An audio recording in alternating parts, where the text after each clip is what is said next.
الحمد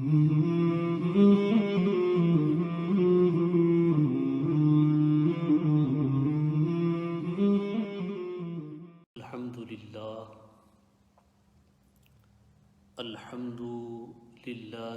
رب العالمین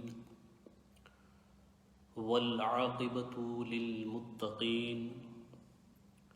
والصلاة والسلام علی سید الانبیاء والمرسلین وعلی آلہ وصحبہ اجمعین، اما بعد فاعوذ باللہ من الشیطان الرجیم، بسم اللہ الرحمن الرحیم۔ الا ان اولیاء اللہ لا خوف علیہم ولا هم يحزنون، صدق اللہ العظیم وصدق فیما بلغنا رسولہ النبی الامین المتین الکریم، ونحن على ذلك لمن الشاہدین والشاکرین، والحمد للہ رب العالمین۔ غوث اعظم بمن بے سر و سامہ مدد قبلہ دین مدد کعبہ ایمان مدد، شہا بے کس نوازی کن طبیبہ چار سازی کن، مریض درد عصیانم اغثنی یا رسول اللہ صلی اللہ تعالی علیہ وسلم۔ Respected brothers, sisters and all the listeners, Assalamu alaikum wa rahmatullahi wa barakatuhu.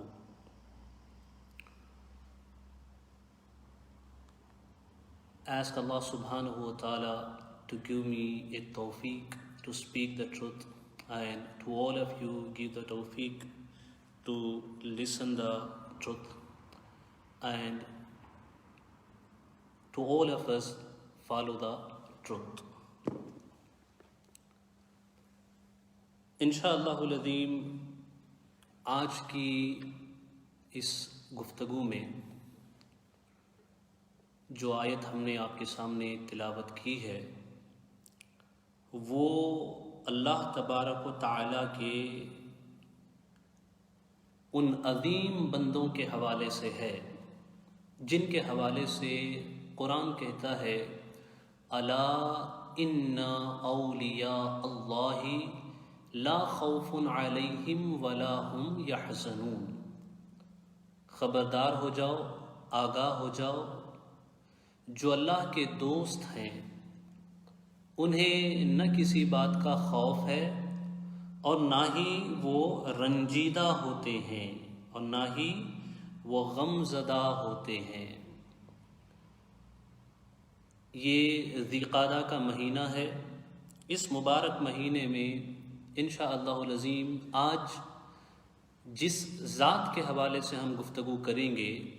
وہ سلسلہ چشتیہ کی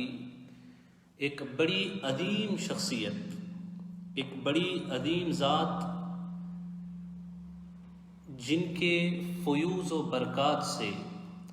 ایک کائنات، ایک جہان، ایک عالم فیضیاب ہوا، جنہوں نے اپنی تعلیمات، اپنے زہد، اپنے تقوی، اپنی طہارت سے لاکھوں لوگوں کو سیدھی راہ دکھائی اور ہزاروں لوگوں کو اللہ سے ملایا۔ کون ہے وہ ذات؟ وہ ذات ہے حضرت خواجہ بندہ نواز گیسو دراز سید محمد بن یوسف حسینی رضی اللہ تعالی عنہ۔ حضرت خواجہ بندہ نواز گیسو دراز بلند پرواز، جنہیں الولی الاکبر الصادق کے لقب سے یاد کیا جاتا ہے، یہ شخصیت صوفیہ میں ایک بڑا ہی اہم مقام رکھنے والی شخصیت ہے۔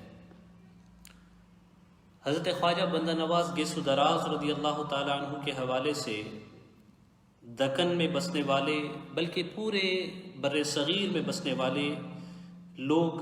جانتے ہیں، واقف ہیں، اور آپ کی شخصیت سے فیض پانے کے لیے لاکھوں کی تعداد میں اولیاء اللہ کے چاہنے والے آپ کے آستانے پہ حاضر ہوتے ہیں اور اپنی عاقبت بھی سنوارتے ہیں، اپنی مرادیں بھی حاصل کرتے ہیں۔ میرے پیارے آقا صلی اللہ تعالیٰ علیہ وسلم کے پیارے دیوانوں، حضرت خواجہ بندہ نواز گیسو دراز رضی اللہ تعالیٰ عنہ یہ خواجہ صاحب جو سلطان الہند ہیں، ان کی نسبت بھی ان سے جا کر ملتی ہے۔ کیونکہ حضرت خواجہ بندہ نواز گیسو دراز رضی اللہ تعالی عنہ ان کے والد بزرگوار حضرت نظام الدین اولیاء محبوب الہی، حضرت محبوب الہی سلطان العارفین نظام الدین اولیاء رضی اللہ تعالی عنہ کے مرید تھے، اور آپ کے نانا بھی حضرت نظام الدین اولیاء رضی اللہ تعالی عنہ کے مرید تھے۔ البتہ حضرت خواجہ بندہ نواز ان کو جو نسبت حاصل ہے وہ حضرت خواجہ نصیر الدین چراغ دہلوی رضی اللہ تعالیٰ عنہ، ان کی بارگاہ سے ان کو نسبت حاصل ہے، اور آپ نہ صرف ان کے مرید ہوتے ہیں، نہ صرف آپ کے مرید و خلیفہ ہوتے ہیں، بلکہ آپ ان کے جانشین بھی ہوتے ہیں۔ حضرت خواجہ بندہ نواز رضی اللہ تعالیٰ عنہ نصیر الدین چراغ دہلوی رضی اللہ تعالیٰ عنہ کے خلیفہ بھی ہوتے ہیں اور جانشین بھی ہوتے ہیں۔ صوفیاء چشت میں، مشائخ چشت میں حضرت خواجہ نظام الدین اولیاء رضی اللہ تعالیٰ عنہ آپ کا جو مرتبہ ہے وہ بھی سب پہ آشکار ہے۔ حضرت خواجہ نصیر الدین چراغ دہلوی رضی اللہ تعالیٰ عنہ آپ کا جو مرتبہ ہے یہ بھی سب پہ آشکار ہے۔ حضرت خواجہ بندہ نواز رضی اللہ تعالیٰ عنہ کی شخصیت مشائخ چشت میں ایک ایسی شخصیت ہے جس کو یہ امتیاز حاصل ہے کہ آپ دونوں مجالات میں، معقولات و منقولات اور روحانیات میں، ان دونوں میں آپ اپنا ثانی نہیں رکھتے، ان دونوں میں آپ کی شخصیت بے مثال و بے نظیر نظر آتی ہے۔ حضرت نظام الدین محبوب الہی سے آپ کے والد بزرگوار کو نسبت تھی، تو بچپنے ہی سے گھر کا ماحول اور گھر کے اندر اولیاء اللہ سے قربت، دین کی محبت، دین کی طرف لگاؤ، شریعت مطہرہ کی پابندی، ایسے ماحول میں آپ نے اپنی عمر گزاری، اور آپ ایسے ماحول میں آپ کا بچپنا گزرا۔ آپ کی والدہ ماجدہ، آپ کے نانا، یہ سب اپنے وقت کے بڑے بڑے متقی و پرہیزگار اللہ تبارک و تعالیٰ کے بندے ہیں۔ حضرت خواجہ بندہ نواز گیسو دراز سید محمد ابن یوسف الحسینی رضی اللہ تعالیٰ جن کو دکن کا شہنشاہ کہا جاتا ہے، شمالی ہند اور جنوبی ہند دونوں جگہوں میں حضرت خواجہ بندہ نواز گیسو دراز رضی اللہ تعالیٰ عنہ نے بندگان خدا کی رشد و ہدایت کے لیے اپنی عمر کا ایک لمبا عرصہ گزارا۔ دہلی کی سرزمین پر، دہلی کے قرب و جوار میں، پورے شمالی ہند میں لگ بھگ 44 سال تک حضرت خواجہ بندہ نواز گیسو دراز رضی اللہ تعالی عنہ نے اللہ کے بندوں کی خدمت کی، خلق خدا کی خدمت کی، دینی تعلیمات کو پھیلایا، اور اس کے بعد آپ گلبرگہ کی سرزمین پہ تشریف لائے جو جنوبی ہند میں پڑتا ہے، ساؤتھ انڈیا میں جو پڑتا ہے، دکن کی سرزمین میں آپ تشریف لائے، اور وہیں پر آپ کا آستانہ مبارک بھی ہے۔ اگر آپ سلسلہ تصوف کے جو مختلف سلاسل ہیں ان سلاسل میں دیکھیں تو ہر سلسلے کی کوئی نہ کوئی ایک خصوصیت ہے. ویسے تو بہت ساری خصوصیات ہیں لیکن کچھ خصوصیات ایسی ہیں جو انہیں ممتاز کرتی ہیں. اگر ہم سلسلہ چشتیہ کو دیکھیں تو سلسلہ چشتیہ کے بزرگوں میں یہ خاص بات ہمیں نظر آتی ہے. یوں تو عمومی طور پہ سارے ہی صوفیاء اکرام ان کا معمول اور ان کا طرز حیات ایسا رہا ہے جو دنیا بھر کے انسانوں کو اپنی طرف مائل کرتا ہے اور دنیا بھر کے انسانوں کو ان کی طرف کھینچ لاتا ہے. کیوں؟ کیونکہ وہ سراپا محبت کے پیکر ہوا کرتے ہیں. وہ سراپا محبت کا ایسا مظہر ہوا کرتے ہیں کہ ان کے آستانے سے ہر کسی کو محبت ہی ملتی ہے، ہر کسی کو پیار ملتا ہے، ہر کسی کو شفقت ملتی ہے اور ہر کسی کو اپنائیت کا احساس ملتا ہے. یہ کائنات، یہ دنیا جہاں غموں کا کوئی حساب نہیں، جہاں بے انتہا بے پناہ غم، تکالیف، مصیبتیں، ٹوٹے ہوئے دل اور بکھری ہوئی تمنائیں اور آرزویں پھیلی ہوئی ہیں، ایسے میں لوگوں کو جن آستانوں پہ سکون میسر آتا ہے، جن ہستیوں کی بارگاہ میں آ کر سکون میسر آتا ہے، وہ ذات ہے جنہیں ہم اولیاء اللہ کے نام سے جانتے ہیں. خواجگان چشت اور سلسلہ چشتیہ کے بزرگوں کا یہ امتیاز ہے کہ آپ کے آستانوں پہ اور آپ کی بارگاہ میں بلا تفریق مذہب و ملت، بلا تفریق رنگ و نسل، چاہے ہندو، چاہے سکھ، چاہے عیسائی، چاہے بودھ، چاہے جین، کیا مسلمان، سب کے سب حاضر ہوتے ہیں. یہی حال خواجہ صاحب کے آستانے کا ہے اور یہی حال خواجہ بندہ نواز صاحب کے بھی آستانے کا ہے کہ وہاں آپ کے عقیدت مندوں میں نہ صرف مسلمان بلکہ بڑی تعداد میں غیر مسلم بھی حاضر ہوتے ہیں، اپنی مرادیں حاصل کرنے کے لیے آتے ہیں، ان سے عقیدت رکھتے ہیں. خواجہ بندہ نواز گیسو دراز رضی اللہ تعالی عنہ آپ بھی سادات کرام میں سے ہیں. آپ کا نسب شریف 22 پشتوں سے ہو کر حضور پر نور صلی اللہ تعالی علیہ وسلم کی بارگاہ تک پہنچتا ہے. آپ حسینی ہیں، حضرت امام حسین رضی اللہ تعالی عنہ کی نسل سے ہیں اور خاتون جنت رضی اللہ تعالی عنہ کے گلشن کا ایک مہکتا پھول ہیں. حضرت خواجہ بندہ نواز گیسو دراز رضی اللہ تعالی عنہ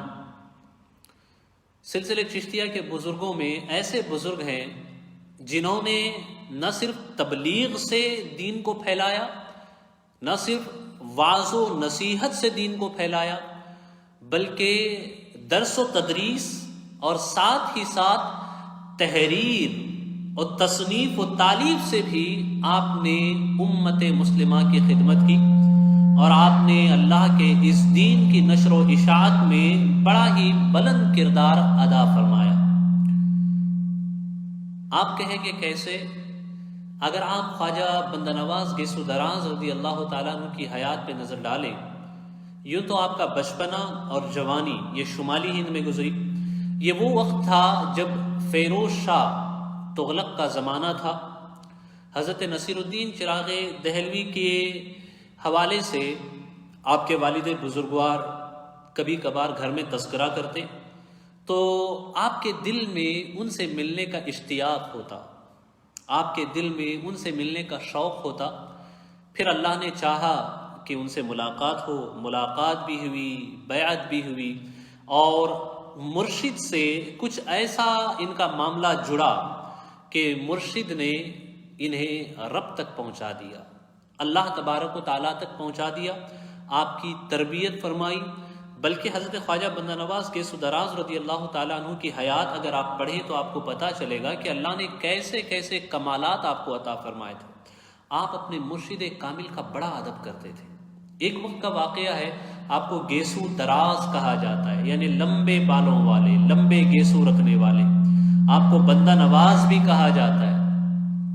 یہ گیسو دراز دراصل آیا کہاں سے؟ کیسے آپ کو گیسو دراز کہا جانے لگا؟ اگر آپ لوگوں میں، عام لوگوں میں یہ کہیں کہ حضرت سید محمد بن یوسف الحسینی کے آستانے پہ جانا ہے تو لوگوں کو بات سمجھ میں نہیں آئے گی. لیکن اگر آپ یہ کہیں کہ بندہ نواز کا آستانہ تو کوئی بھی آپ کو بتا دے گا. اگر آپ یہ کہیں کہ حضرت سید خواجہ گیسو دراز کا آستانہ تو کوئی بھی آپ کو اس حوالے سے آپ کی رہنمائی کر دے گا اور آپ کو آسانی سے پہچان لے گا، کیونکہ آپ کو شہرت جو میسر آئی، جس نام سے آپ مشہور ہوئے، وہ بندہ نواز اور گیسو دراز۔ یہ گیسو دراز کے پیچھے بھی ایک بڑی کہانی ہے۔ دراصل آپ اپنے پیر و مرشد کی پالکی اٹھایا کرتے تھے، مریدین جو دوسرے ہوتے تھے ان کے ساتھ مل کر کے آپ ان کی پالکی اٹھاتے تھے۔ ایک مرتبہ پالکی اٹھا رہے تھے تو آپ کے بال شریف، گیسو شریف جو ہے یہ کافی لمبے تھے، تو پالکی کے کچھ حصے سے آپ کے گیسو جو تھے وہ اس میں الجھ گئے۔ اب آپ نے پالکی اٹھائی ہوئی تھی، وہ گیسو پالکی میں الجھے ہوئے تھے، جس سے آپ کو شدید تکلیف ہو رہی تھی، شدید تکلیف ہو رہی تھی۔ لیکن شدید تکلیف کے باوجود، یہاں تک کہ خون وہاں سے رسنے لگا، آپ نے ان بالوں کو، الجھے ہوئے گیسوؤں کو چھڑانے کی کوشش نہیں کی، بلکہ پالکی کو اٹھاتے رہے، اٹھاتے رہے، اٹھاتے رہے۔ اور جب آپ منزل پہ پہنچ گئے اور خواجہ نصیر الدین چراغ دہلوی نے اس کو محسوس کیا کہ آپ کے گیسو پالکی میں الجھے ہوئے ہیں اور آپ اسے نکال نہیں رہے ہیں، حالانکہ آپ کو بڑی تکلیف اس سے ہو رہی ہے، شیخ نے پوچھا کہ آپ نے چھڑائے کیوں نہیں اپنے گیسو، آپ نے اپنے آپ کو اذیت میں کیوں ڈالا؟ تو آپ نے فرمایا، حضور آپ کے ادب کا لحاظ کرتے ہوئے، خیال کرتے ہوئے میں نے مناسب نہیں سمجھا کہ میں اپنے گیسوؤں کو سدھارنے یا وہاں سے نکالنے میں مشغول ہوں اور آپ کے ادب میں کوئی کمی آ جائے، لہٰذا ادب کا میں نے خیال کرتے ہوئے اپنے گیسوؤں کی طرف، اپنے بال کی طرف توجہ نہیں کی۔ تو اس وقت حضرت خواجہ نصیر الدین چراغ دہلوی نے ایک شعر کہا۔ ممکن ہے کہ اس شعر کو متعدد مرتبہ حضرت خواجہ نصیر الدین چراغ دہلوی نے کہا ہو، کیونکہ روایات مختلف ملتی ہیں۔ ایک روایت یہ ملتی ہے کہ اس وقت آپ نے یہ شعر کہا، ہر کے مرید سید گیسو دراز شد، خلاف واللہ خلاف نیز کہ او عشق باز شد۔ جو کوئی سید گیسو دراز کا مرید ہو گیا، قسم خدا کی اس میں کوئی اختلاف نہیں ہے کہ وہ میدان عشق کا شہسوار بن گیا۔ شیخ کی زبان سے یہ جملے نکلنے تھے، یہ جملے کچھ ایسے مقبول ہوئے کہ لوگ آپ کو، آپ کا جو اصل نام ہے اس سے کم اور گیسو دراز کے نام سے زیادہ جاننے لگتے ہیں۔ اس وقت سے آپ کو گیسو دراز کہا جانے لگا اور اسی لقب سے، بلکہ اسی نام سے آپ مشہور ہونے لگے۔ یہ لقب ہے لیکن اس کی شہرت آپ کے نام سے بھی زیادہ ہے۔ اور حضرت خواجہ بندہ نواز گیسو دراز رضی اللہ تعالی عنہ، یہ شخصیت ایسی ہے کہ حضرت مخدوم اشرف جہانگیر سمنانی رضی اللہ تعالی عنہ اور حضرت خواجہ نصیر الدین چراغ دہلوی، جو خود حضرت خواجہ بندہ نواز کے پیر و مرشد ہوتے ہیں، اللہ اکبر، حضرت خواجہ نصیر الدین چراغ دہلوی فرماتے ہیں کہ ہم ایک مرتبہ ایک جگہ پہ گئے اور وہاں جانے کے بعد آپ کے مصاحبین جو تھے وہ کہتے ہیں کہ خواجہ صاحب تشریف لے گئے ایک جنازے میں، اور اس جنازے میں تشریف لے جانے کے بعد خواجہ صاحب نے کچھ رقم اپنے ہاتھ میں لی اور کہا کہ چلو آج خواجہ بندہ نواز گیسو دراز کے یہاں حاضری دیتے ہیں۔ اور جو آپ کے دوسرے مصاحبین تھے، مریدین تھے، خلفاء تھے، وہ سب دیکھتے رہے۔ جو آپ کے حضرت خواجہ نصیر الدین چراغ دہلوی کے حوالے سے دو روایتیں ملتی ہیں کہ آپ نے بہت کم لوگوں کو خلافت عطا فرمائی، اور ان میں بھی چند ہی چنیدہ لوگ تھے جن کو آپ نے خلافت سے سرفراز فرمایا۔ البتہ مریدین و مصاحبین کی جو جماعت تھی، ان سب کے دل میں ایک تجسس تھا اور ایک طرح کی کہہ لیجئے کہ ایک طرح کا رشک تھا۔ ہر کوئی خواجہ بندہ نواز گیسو دراز رضی اللہ تعالی عنہ کی عظمت پہ، مقام و مرتبے پہ رشک کر رہا تھا کہ پیر و مرشد خود کہہ رہے ہیں چلو ان کی بارگاہ میں حاضری دیتے ہیں۔ خواجہ نصیر الدین چراغ دہلوی رضی اللہ تعالیٰ عنہ خواجہ بندہ نواز کے یہاں تشریف لائے، اور تشریف لانے کے بعد جو رقم لائے تھے اس کے حوالے سے کہتے ہیں کہ یہ نظر میں نے آپ کی بارگاہ میں پیش کرنے کے لیے لائی ہے، اس نظر کو آپ قبول فرمائیے۔ اللہ اکبر، یہ بہت بڑی بات تھی کہ مرشد کامل اپنے مرید کے لیے اپنی طرف سے نظر پیش کر رہے ہیں۔ یہ ان کی عنایت تھی، یہ ان کی عطا تھی۔ حضرت خواجہ بندہ نواز گیسو دراز رضی اللہ تعالیٰ عنہ کے حوالے سے جب لوگوں نے دیکھا کہ مرشد کامل ان کی بارگاہ میں نظر پیش کر رہے ہیں، تو اس وقت سے حضرت خواجہ بندہ نواز گیسو دراز رضی اللہ تعالیٰ عنہ کی شہرت اور آپ کی مقبولیت میں اس قدر اضافہ ہوا کہ اس وقت کے جو صوفیہ ہوا کرتے تھے، اس وقت کے جو اولیاء ہوا کرتے تھے، وہ اولیاء بیک زبان یہ کہا کرتے تھے کہ جوانی میں اللہ نے خواجہ بندہ نواز کو وہ مقام عطا فرما دیا جو مرشدان کامل کو ایک لمبی عمر کے بعد عطا کرتا ہے، جوانی میں اللہ نے آپ کو کامل ہونے کا درجہ عطا فرما دیا۔ مردان حق میں جو کمال حاصل ہوتا ہے بڑی ریاضتوں کے بعد، وہ مقام و مرتبہ جوانی میں اللہ نے خواجہ بندہ نواز کو عطا کر دیا۔ یہ اس وقت کے صوفیہ بیک زبان کہا کرتے تھے۔ اور ایک روایت سے ہمیں خواجہ بندہ نواز رضی اللہ تعالی عنہ کی عظمت و مقام و مرتبے کا پتہ چلتا ہے کہ نصیر الدین چراغ دہلوی جو کہ خواجہ صاحب کے مرید، خواجہ صاحب کے پیر ہوتے ہیں، وہ اپنے مرید خواجہ بندہ نواز کے حوالے سے کرتے ہیں، بیان کرتے ہیں کہ میں جب مرض میں مبتلا تھا تو میرے لیے سب لوگوں نے، بہت سارے لوگوں نے دعائیں کی، لیکن میں نے اپنی طرف سے دعا کی، درخواست کی خواجہ بندہ نواز سے جو میرے مرید ہیں، اور جب بندہ نواز نے میرے لیے دعا کی تو اللہ نے ان کی دعا کے صدقے میں میرے مرض کو دور فرما دیا۔ اللہ اکبر! یہ عنایت، یہ شفقت، بڑی خاص شفقت حضرت خواجہ نصیر الدین چراغ دہلوی بندہ نواز رضی اللہ تعالیٰ عنہ پہ فرمایا کرتے تھے۔ میرے پیارے آقا صلاۃ التسلیم کے پیارے دیوانوں، یہ اولیاء اللہ ہیں جن کے تذکرے سے دل زندہ ہوتے ہیں۔ یہ اولیاء اللہ ہیں جن کی باتیں کر کے، جن کی گفتگو کر کے، جن کی سیرت پڑھ کے دلوں کو جلا میسر آتی ہے۔ آپ ان اولیاء کی سیرت کو دیکھیں، آپ ان اولیاء کی حیات کو دیکھیں، اور آپ ان اولیاء کی قربانیوں کو دیکھیں جنہوں نے اسلام کو ہم تک پہنچانے میں کیسی کیسی مشقتوں کا سامنا کیا۔ حضرت خواجہ بندہ نواز گیس و دراز رضی اللہ تعالیٰ عنہ کو اللہ نے بڑا بلند مرتبہ عطا فرمایا۔ سلسلہ چشتیہ کے بزرگوں میں آپ کی ذات وہ عظیم ذات ہے جن کی تصانیف کثرت سے ملتی ہیں۔ آپ کثیر التصانیف بزرگ ہیں۔ اگر میں ان کی تصانیف کا تذکرہ کروں، بس میں ہلکے سے اشارے ان کی تصانیف کے حوالے سے دینا چاہتا ہوں۔ حضرت خواجہ بندہ نواز گیس و دراز رضی اللہ تعالیٰ عنہ کے مکتوبات کے حوالے سے ایشیاٹک سوسائٹی بنگال کے اندر آپ کے مکتوبات کا ایک مجموعہ رکھا ہے جس میں 60 مکتوبات کا ذکر ملتا ہے۔ 60 مکتوبات کا ذکر ملتا ہے۔ اس کے علاوہ آپ کے جو ملفوظات ہیں، بڑے ضخیم جلدوں میں آپ کے ملفوظات شامل ہیں، جسے آپ کے صاحبزادے حضرت سید محمد اکبر حسینی جو آپ کے بڑے صاحبزادے تھے انہوں نے جمع کیا۔ اور ان ملفوظات کی امتیازی بات یہ ہے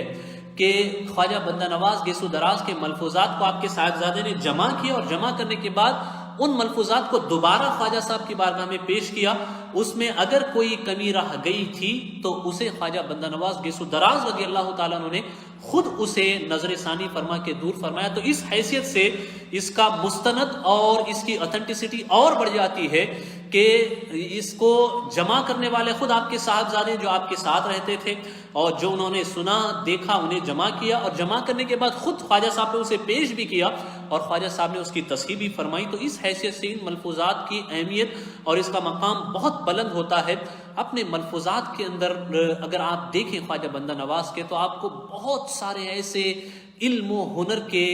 موتی میسر آئیں گے کہ آپ اشش کر اٹھیں گے۔ فلسفے کے وہ مباحث جہاں فلسفی چوک جاتے ہیں، وہاں خواجہ بندہ نواز انہیں اہل فلسفہ کو کفار کہہ کر کے ذکر کرتے ہیں، کیونکہ فلسفہ یہ عقل کی پرستش کرنے میں کچھ حد تک آگے بڑھ جاتا ہے کہ وہ اپنے خالق کے حوالے سے بھی بہت سارے معاملات میں چوک کر جاتے ہیں۔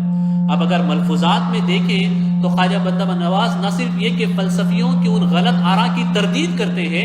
بلکہ ایسے نظریات پیش کرتے ہیں جو اہل تصوف کے شریعت و طریقت کے جامع نظریات، جو شریعت و طریقت کے میزان پہ مکمل کھرے اترتے ہیں، ایسے نظریات خواجہ بندہ نواز اپنے ملفوظات میں پیش کرتے ہوئے نظر آتے ہیں۔ اللہ اکبر! میں پہلے تھوڑا سا آپ کی تحریرات کے حوالے سے بات کروں، آپ کی تصانیف کے حوالے سے۔ آپ کی تصانیف کثرت سے ہیں، کثرت سے آپ کی تصانیف ہے۔ ملتقط آپ کی تفسیر ہے، پورے قرآن مجید کی تفسیر۔ یہ تفسیر صوفیانہ طرز پہ خواجہ بندہ نواز گیس و دراز نے لکھی۔ اس کے علاوہ ایک اور تفسیر لکھی جس کے تقریباً آپ صرف 5 ہی پارے مکمل کر سکے۔ اس کے علاوہ آپ نے احادیث کی بھی شروع لکھی، مشارق الانوار کی آپ کی شرح بڑی مشہور ہے۔ اس کے علاوہ خواجہ بندہ نواز نے تصوف کی جو عظیم کتابیں تھیں، حضرت محی الدین ابن عربی رضی اللہ تعالیٰ عنہ کی فصوص الحکم، اس کی شرح بھی خواجہ بندہ نواز رضی اللہ تعالیٰ عنہ کے قلم سے نکلی اور اس نے اپنے وقت کے علماء صوفیہ سے داد تحسین حاصل کی۔ اس کے علاوہ تصوف کی عظیم کتاب رسالہ قشیریہ، اس کی بھی شرح خواجہ بندہ نواز گیسو دراز رضی اللہ تعالیٰ عنہ نے لکھی۔ اس کے علاوہ اگر آپ آ جائیں فقہ کی بات کریں تو میدان فقہ میں بھی آپ دیکھیں گے کہ الفقہ الاکبر، حضرت امام اعظم ابو حنیفہ رضی اللہ تعالیٰ عنہ کی فقہ اکبر پہ خواجہ بندہ نواز کی عربی و فارسی دونوں کی شروحات ملتی ہیں، دونوں زبان میں آپ نے اس کی شرح لکھی۔ اور خواجہ بندہ نواز گیسو دراز اپنے مسلک کے اتنے پکے تھے، کہتے ہیں کہ ہم حنفی ہیں اور پھر اہل بیت اطہار کے حوالے سے اور مذہب اہل سنت کے حوالے سے صحابہ اور اہل بیت میں آپ کی ذات اتنی متسلط نظر آتی ہے، کہتے ہیں کہ مذہب اہل سنت، آپ نے ملفوظات میں بھی اسے بیان فرمایا، دوسری کتابوں میں بھی اس کا ذکر ملتا ہے، اور بڑے ہی واضح انداز میں آپ فرماتے ہیں کہ اہل سنت کا مذہب میاں یہی ہے کہ حضرت ابو بکر صدیق رضی اللہ تعالیٰ عنہ یہ صحابہ میں سب سے افضل ہیں، ان کے بعد حضرت عمر رضی اللہ تعالیٰ عنہ، ان کے بعد حضرت عثمان غنی، اور ان کے بعد حضرت مولا کائنات رضی اللہ تعالیٰ عنہ ہے۔ اور وہ لوگ جو اہل بیت کی محبت کے نام پہ رفض کی طرف جاتے ہیں، ان کی بھی آپ نے بڑی خبرگیری فرمائی ہے، ان کا خوب رد آپ اپنے ملفوظات میں بھی فرماتے ہیں اور اپنے مکتوبات میں بھی فرماتے ہیں۔ اور خواجہ بندہ نواز گیسو دراز رضی اللہ تعالیٰ عنہ نہ صرف صوفی تھے بلکہ خود فرماتے ہیں کہ 4 صفتیں، صوفی ہونا، فقیہ ہونا، سید ہونا، صوفی، فقیہ، سید، اور ایک صفت کا آپ نے تذکرہ فرمایا یہ 4 صفتیں بہت کم لوگوں میں جمع ہوتی ہیں، اور اللہ نے مجھ میں یہ 4 صفات کو جمع کر دیا۔ صوفی ہونا، سید ہونا، ولی ہونا، فقیہ ہونا، ان 4 کا ذکر فرمایا یہ 4 صفتیں اللہ نے مجھ میں جمع فرما دیا۔ آپ ان 4 صفات کے شہسوار تھے، حامل تھے، بلکہ آپ ولی گر تھے، آپ صوفی گر تھے، آپ فقیہ گر تھے، اور آپ نے اپنے آستانے پہ آنے والے نہ صرف عوام کو بہراور کیا، فیضیاب کیا،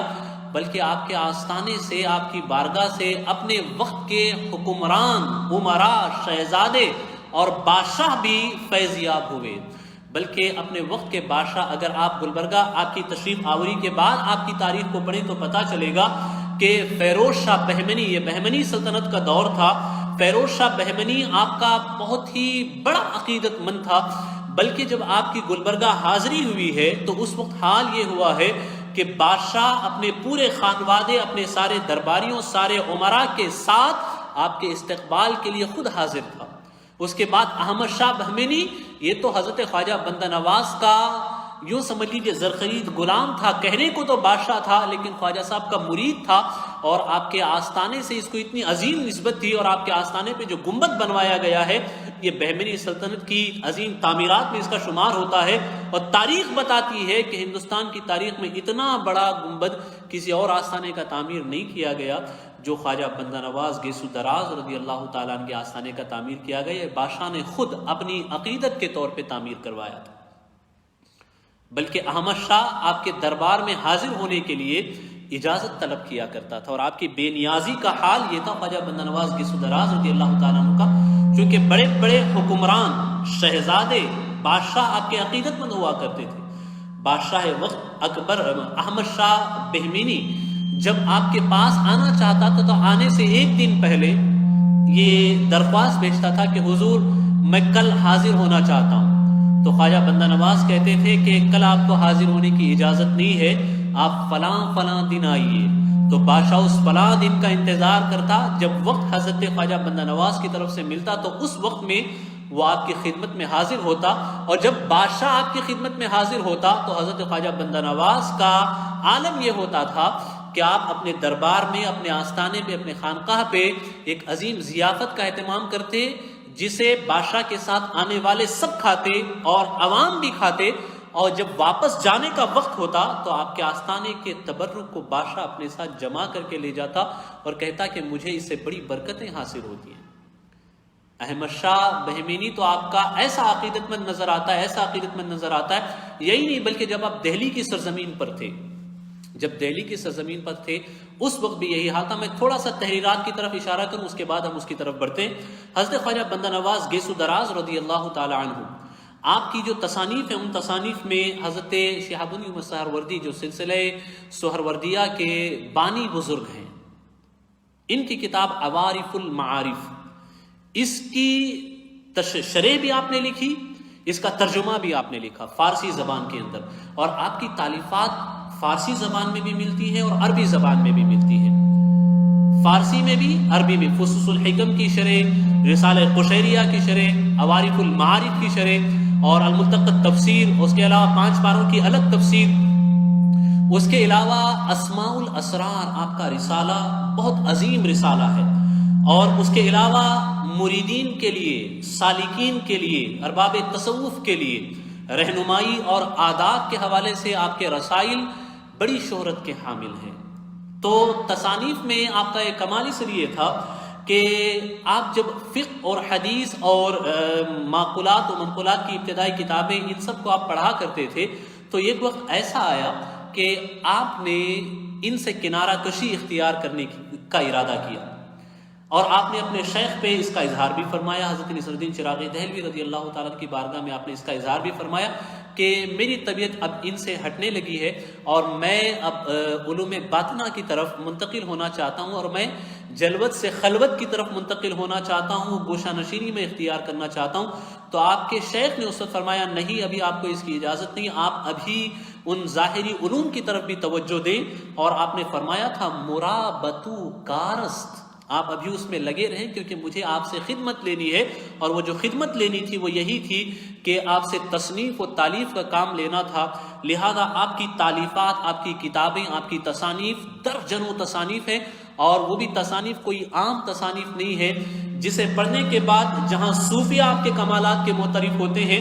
وہی علماء اپنے وقت کے بڑے بڑے اکابر علماء بھی آپ کے کمالات اور آپ کے علمی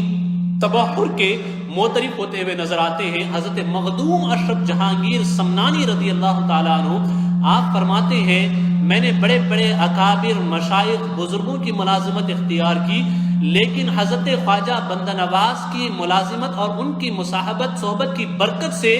جو اسرار و رموز اور معارف کا خزانہ مجھے میسر آیا، وہ مجھے کسی اور آستانے پہ، کسی اور جگہ اور کسی اور بزرگ کی ملازمت سے میسر نہیں آیا، بلکہ فرمایا کہ قطبیت کا مقام و مرتبہ جو حضرت مخدوم اشرف جہانگیر سمنانی کو میسر آیا، وہ حضرت خواجہ بندہ نواز گیسو دراز کے شہر گلبرگہ شریف میں میسر آیا۔ اللہ نے اس مقام، اس جگہ میں آپ کو قطبیت کا مقام و مرتبہ عطا فرمایا۔ حضرت خواجہ بندہ نواز گیسو دراز رضی اللہ تعالیٰ عنہ جب دہلی میں رہا کرتے، اس وقت جو ہے آپ کا حال یہ ہوتا کہ آپ کی درسگاہ لگتی، اور آپ درس و تدریس بھی فرمایا کرتے، اور اس کے علاوہ آپ کی واعظ و نصیحت کی بھی مجلس لگا کرتی۔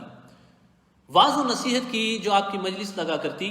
تو وہاں دہلی کے ایک بہت بڑے اپنے وقت کے مولانا ہوا کرتے تھے، جن کے علم کا شہرہ دور دور تک ہوا کرتا تھا۔ ان کی بہن کے ایک داماد ہوا کرتے تھے، وہ جو تھے آپ کے فضل و کمال کے معترف نہیں تھے،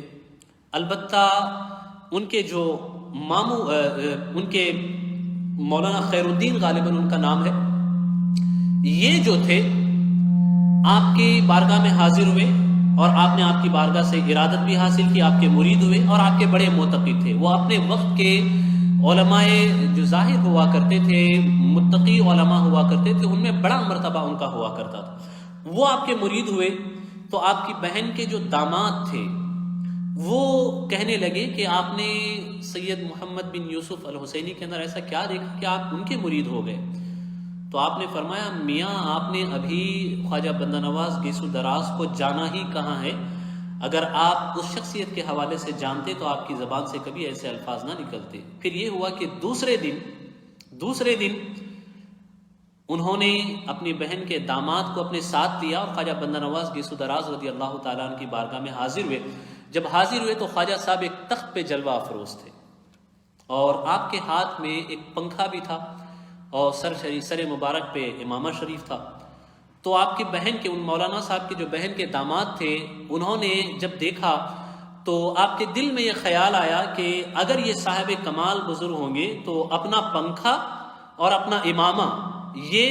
مجھے عطا کر دیں گے، یہ مجھے عطا کر دیں گے۔ یہ ان کے دماغ میں خیال آیا۔ اب ان کے دل میں خیال آیا تھا کہ خواجہ بندہ نواز گیسو دراز نے اپنے کشف سے وہ معلوم کر لیا، انہیں پتہ چل گیا۔ تو خواجہ بندہ نواز گیسو دراز رضی اللہ تعالیٰ عنہ نے انہیں آگے بلایا اور آگے بلا کر کے کہا کہ میاں سنو، میں تمہیں ایک حکایت بیان کرتا ہوں کہ بغداد کی سرزمین پر ایک بازیگر ہوا کرتا تھا، ایک شعبدہ باز ہوا کرتا تھا، اس کا ایک گدھا ہوا کرتا تھا، اور وہ شعبدہ باز لوگوں کی بھیڑ میں جانے کے بعد اپنے گدھے کے آنکھوں پہ پٹی باندھتا، کپڑا باندھتا،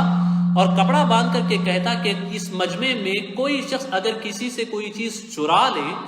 تو میں اس چور کو پکڑ لوں گا، اس کی خبر دے دوں گا۔ پھر ایسا ہوتا کہ کوئی کسی کی کوئی چیز چرا لیتا تو پھر وہ گدھے کی آنکھوں سے پٹی کھولتا، کپڑا نکالتا، اور پھر گدھے کو کہتا کہ جاؤ تم جا کے اس چور کو پکڑو۔ تو وہ گدھا جاتا، لوگوں کو سونگنے لگتا، سونگتے جو چور ہوتا اس چور کو پکڑ لیتا، اور پھر لوگ اس شعبدہ باز اور بازیگر کی بڑی واہ واہی کرتے۔ تو خواجہ بندہ نواز گیسو دراز رضی اللہ تعالی عنہ اس حکایت کو بیان کرنے کے بعد فرماتے ہیں کہ میاں آج کل حال بڑا عجیب ہو چکا ہے کہ اگر کرامت دکھائی جائے تو اس گدھے کے مانند ہو، اور اگر کرامت نہ دکھائی جائے تو لوگ یہ سمجھتے ہیں کہ یہ بے فیض یا بے کمال ہیں۔ ان الفاظ کا سننا تھا وہ مولانا صاحب کی بہن کے جو داماد تھے، ان کے پسینے چھوٹنے لگے، وہ بھی آپ کے قدموں میں گر گئے۔ آپ نے اپنا امامہ بھی انہیں عطا فرمایا، اپنا پنکھا بھی عطا فرمایا، وہ بھی آپ کی بارگاہ میں آ کر کے مرید ہو گئے۔ یہاں تک کہ اپنے وقت کے بڑے بڑے جو شہزادے ہوتے تھے، یہ تغلق کا دور تھا، فیروز شاہ تغلق کا دور تھا، اس دور میں بڑے بڑے شہزادے آپ کی درسگاہ میں حاضر ہوا کرتے تھے، آپ سے درس لیا کرتے تھے، آپ سے پڑھا کرتے تھے،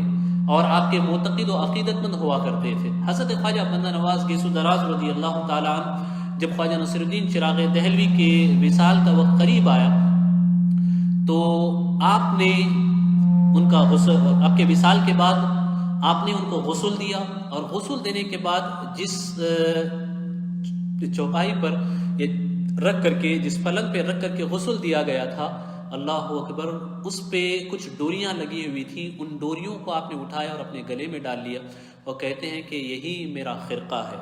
خواجہ نصیر الدین چراغ دہلوی کے جانشین آپ مقرر ہوئے، اور آپ جانشین معین ہوئے۔ 44 سال تک دہلی کی سرزمین پر آپ نے بڑی خدمات انجام دی، ہزاروں لاکھوں گمگشتگان راہ کو آپ نے رشد و ہدایت کی راہ پہ انہیں لے آئے، اور اللہ تبارک و تعالیٰ کے نیک بندوں میں ان لوگوں کا شمار ہونے لگا۔ آپ اپنے مریدین کے ساتھ جب تیمور کا حملہ ہونے والا تھا، اس حملے سے عین پیشتر آپ گلبرگہ شریف کی طرف تشریف لائے، اور گلبرگہ آپ کی حاضری ہوئی۔ وہاں کا بادشاہ، عوام، امراء اور شاہی پورا خاندان آپ کے استقبال کے لیے آیا، اور وہاں آپ نے تقریباً 22 سال تک اپنا قیام فرمایا۔ اس 22 سال کے درمیان میں وہاں کے حکمراں، امراء اور بادشاہ آپ کے عقیدت مند رہے، اور بادشاہ احمد شاہ خود آپ کا مرید تھا اور آپ کا عقیدت مند تھا، آپ سے فیضیاب ہوتے رہے، اور وہاں آپ نے تصنیف و تالیف کا بھی کام کیا۔ بس آخری بات آپ کے ملفوظات سے ایک میں آپ کی نظر کر کے اپنی گفتگو کو ختم کر دیتا ہوں۔ آپ کے ملفوظات جوامع الکلم کے نام سے یہ مطبوعہ ہیں، شائع ہو چکے ہیں، جسے آپ کے صاحبزادے حضرت سید محمد اکبر حسینی رضی اللہ تعالیٰ عنہ نے جمع فرمایا۔ حضرت خواجہ بندہ نواز محبت، اپنائیت، انسانوں کو انسان سمجھنا اور سب انسانوں کو برابر سمجھنا، اس کے بڑے ہی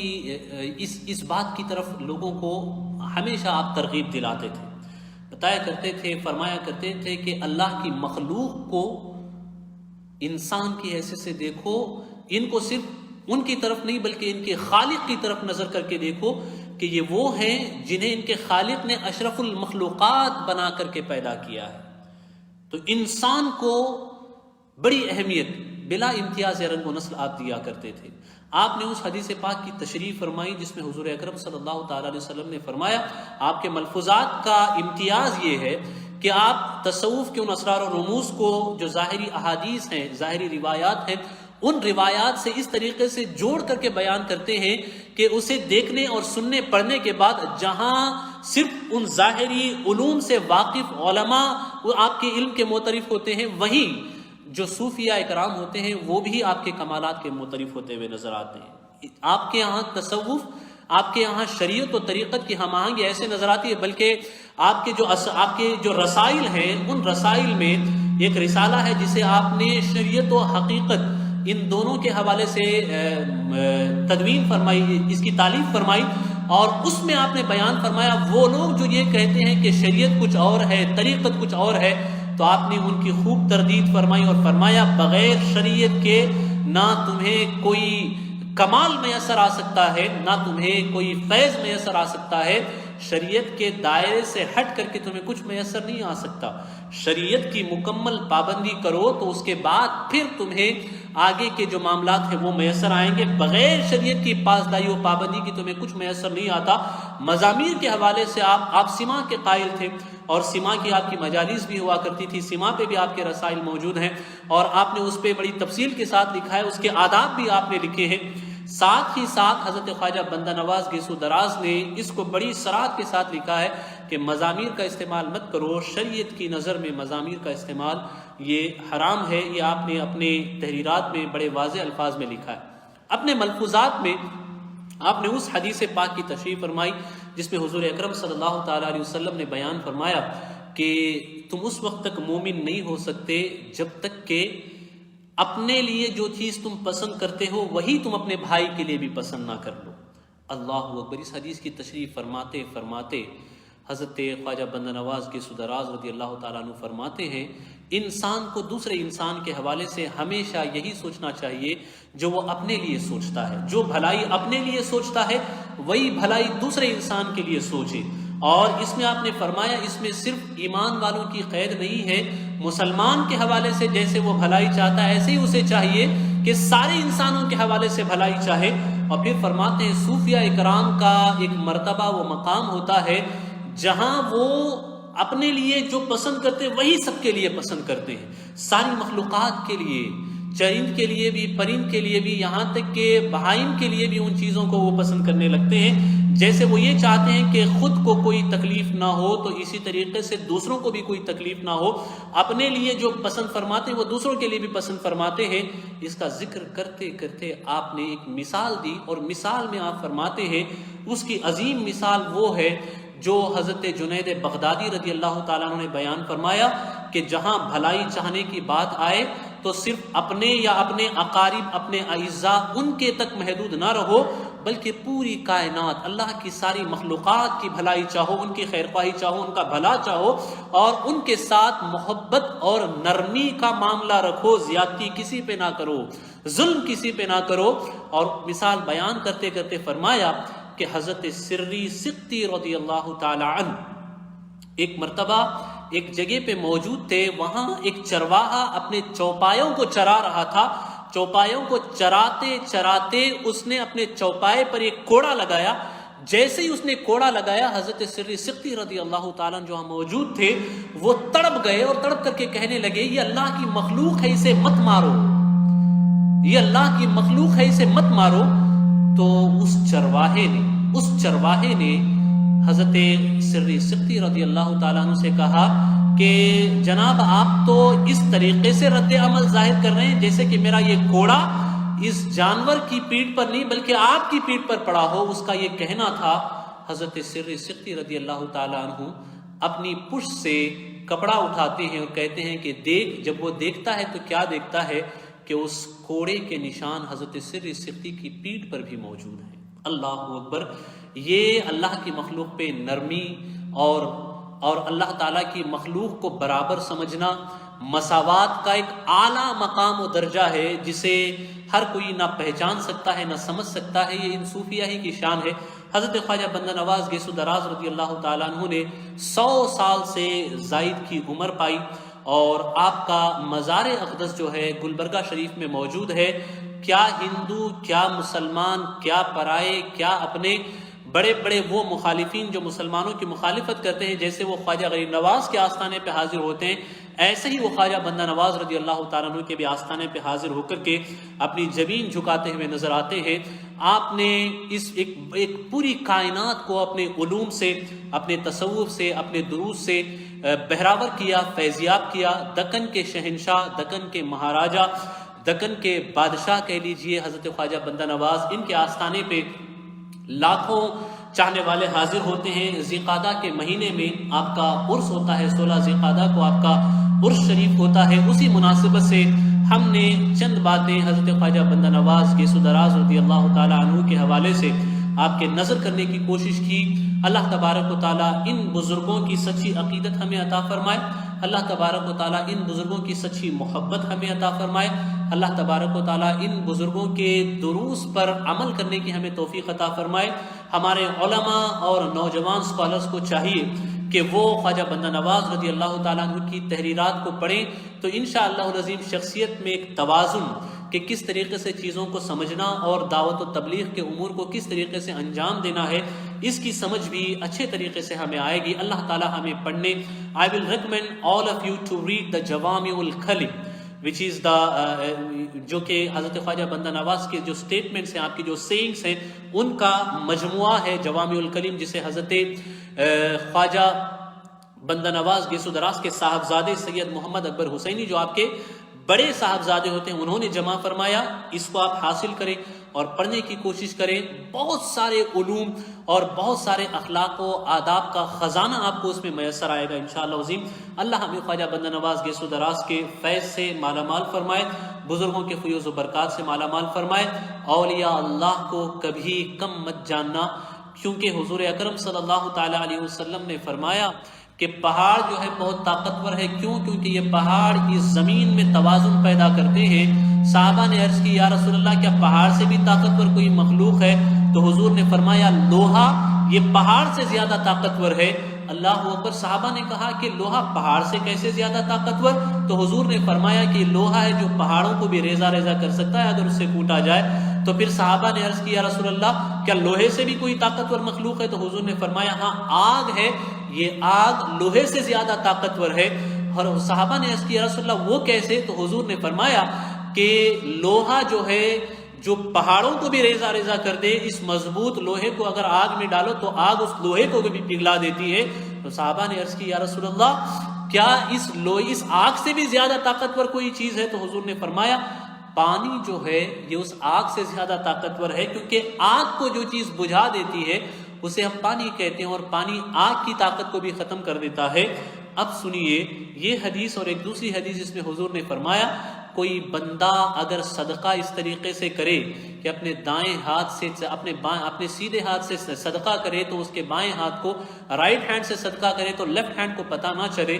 تو حضور فرماتے ہیں وہ ہاتھ اتنا طاقتور ہوتا ہے، اتنا مضبوط ہوتا ہے کہ دنیا کی آگ تو کیا جہنم کی آگ بھی اسے نہیں جلا سکتی۔ مجھے بتاؤ وہ ہاتھ جو اللہ کی راہ میں مال خرچ کرے تو اتنا طاقتور ہو جاتا ہے، جس نے مال دیا وہ اتنا طاقتور ہو جاتا ہے کہ اسے جہنم کی آگ نہیں جلا سکتی، تو وہ اولیاء اللہ جنہوں نے اپنا دل اللہ کے لیے دے دیا وہ کتنے طاقتور ہوں گے، انہیں جہنم کی آگ کیسے جلا سکتی ہے؟ تو اس کائنات کی سب سے طاقتور جماعت جو ہے وہ اللہ کے دوست ہیں، اللہ کے اولیاء ہیں۔ ان سے عقیدت و محبت رکھنے میں ہماری عافیت بھی ہے، بھلائی بھی ہے۔ اللہ تبارک و تعالی ہم سب کو توفیق عطا فرمائے اور اللہ ہمیں ان کے فیوز و برکات سے مالا مال فرمائے۔ استغفر اللہ استغفر اللہ استغفر اللہ ربی من کل ذنب و خطیئۃ واتوب الیہ وما علینا الا البلاغ۔ السلام علیکم ورحمۃ اللہ وبرکاتہ۔